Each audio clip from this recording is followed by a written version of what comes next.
reasonably small company, but for example, we just put an ad on Craigslist for a part-time person, and in like 5 hours we got 50 respondents for a part-time solar job.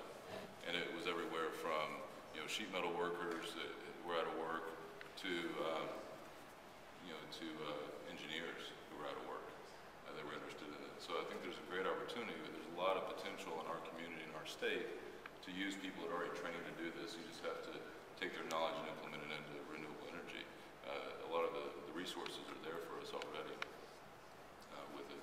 And there's some nice data too from the job standpoint that you were talking about as far as what you can get from renewable energy jobs compared to typical fossil fuel jobs. Some of the data is that for each dollar invested in the community or in the country, for example, you can create 2.5 times as many jobs from the renewable energy sector as you can for like oil and natural gas with it. So when you're really, the end point is to make us all in a better position, create more jobs. Renewable energy requires a lot more labor and mind power than it does for a lot of these fossil fuels.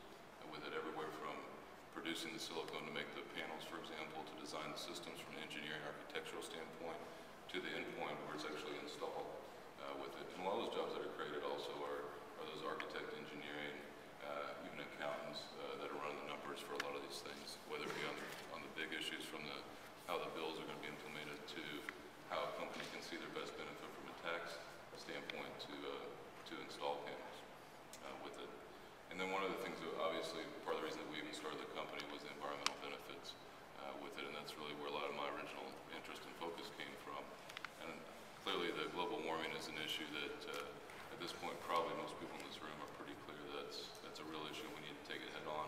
But I think one of those things that's not addressed on the same level, or we're worried about the polar bears, and certainly I am too, but the other thing is right here in our community is what happens from the coal-fired power plant production and the air quality standards. It's very clear that if you're near a coal-fired power plant, air quality standards are worse, asthma rates are worse, there's lost time at work for either people not getting to work, or they have to take time off for their kids who can't be at school because they're having an asthma attack and other things. So I think that's one of those things that absolutely, we're worried about the polar ice caps and all those sorts of things, but for real life, day-to-day things, this is also very real for people getting to work, how they take care of their kids, and those sorts of things too. That shouldn't be lost. It affects our community, not just the polar bears, which is important as well too.